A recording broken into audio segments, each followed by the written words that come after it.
जानते होंगे कि आप सभी अपने अपने घर में नया बीज अर्पण करके आज ठाकुर जोहारनी पर यहाँ आए हैं और आप सभी अपने अपने घर में एक कोरिया के पत्ता में नया खाए होंगे।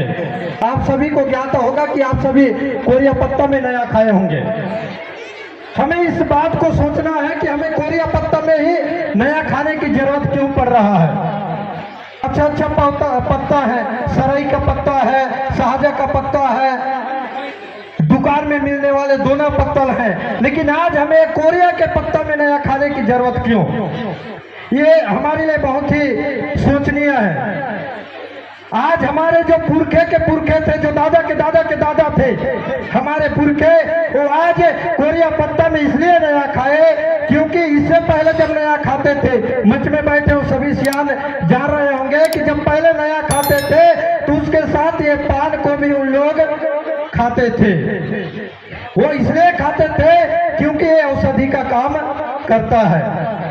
पीलिया, टाइफाइड, शुगर, मलेरिया, ऐसे तमाम बीमारियों को ये जो कोरिया का छाल और इनके पत्ता दूर करता है। इसीलिए आज हमें ये कोरिया पत्ता में हमारे पीढ़ी दर पीढ़ी नया खा रहे हैं। लेकिन कुछ वर्षों बाद शायद हमें ये कोरिया के पत्तों में भी नया खाने का सौभाग्य प्राप्त नहीं होगा, क्योंकि हमारे जल जंगल जमीन को हम खुद समाप्त कर रहे हैं।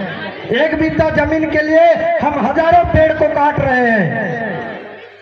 ये कई पेड़ कटने के वजह से आज कोरिया पेड़ भी समाप्त होते जा रहा है और साथियों एक दिन ये सभी लुप्त हो जाएगा और उस दिन हमको दुकान से मिलने वाले पत्तल में खाने का अवसर प्राप्त होगा और हम पुनः बीमारी से ग्रसित होंगे।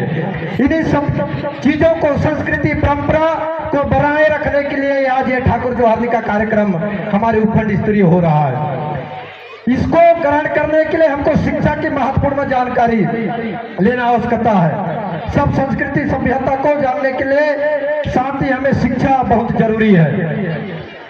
हमें बहुत खुशी होती है कि आज गुणमानव समाज, सर्व आदिवासी समाज के द्वारा विश्रामपुरी में कोया बुक बैंक का स्थापना किया गया है, जहां हमारे कॉलेज के विद्यार्थी और जो कंपटीशन पढ़ाई नहीं कर पाते थे, वैसे बच्चे आज बुक नहीं खरीद पाते थे, ऐसे बच्चों के लिए समाज ने एक कोया बुक बैंक लाइब्रेरी संचालित कर रहा है, ताकि वहां जाकर के हमारे बच्चे पढ़ाई करें और आगे बढ़े। हमारे एक स्टूडेंट अभी MBBS में चयनित हुआ है, वो कोरगांव से है, अखिलेश मरकाम जी। उसके लिए कोंगेरा का वो आज अपना एडमिशन ले लिया कोरबा में। वो भी समाज के बदौलत, समाज के आशीर्वाद था कि आज वो कोरबा में एडमिशन ले पाया। आज हम शिक्षित नहीं होने के कारण हमारे कोंडागांव जिला में 356 पद जो शिक्षकों का था, शिक्षिका का था, उसमें केवल 31 लोगों का चयनित हुआ है। ऐसा क्यों? समाज लड़ रहा है। मैं युवा और युवतियों को चाहूंगा जो पढ़ लिख करके आज बेरोजगार बैठे हैं, समाज लड़ाई लड़ रहा है स्थानीय भर्ती के लिए, और आप लोग मोबाइल में सेल्फी लेने के लिए टाटा मारी, कुएं मारी, ऐसे कई मारी में जाते हो और सेल्फी लेते हो।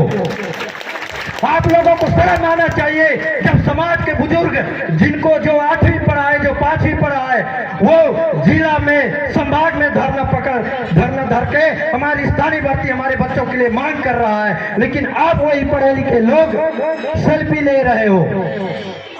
आप लोगों को शर्म आना चाहिए। इसलिए आज 31 बच्चे कोंडागांव जिला में चयनित हुए हैं, जबकि 356 बच्चे हमारे कोंडागांव में चयनित होना था। ये आप लोगों की लापरवाही है, इसलिए हम बाहरी व्यक्ति को यहाँ प्रवेश दे रहे हैं।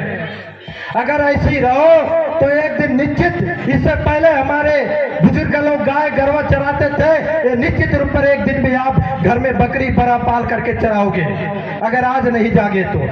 इसलिए आप लोगों को जागना होगा, अपने शिक्षा की ओर ध्यान दो, अपने संस्कृति, अपनी परंपरा की ओर ध्यान दो। जब तक कि हम अपनी संस्कृति और परंपरा और शिक्षा को ग्रहण नहीं करेंगे, हम आदिवासी नहीं कहलाएंगे।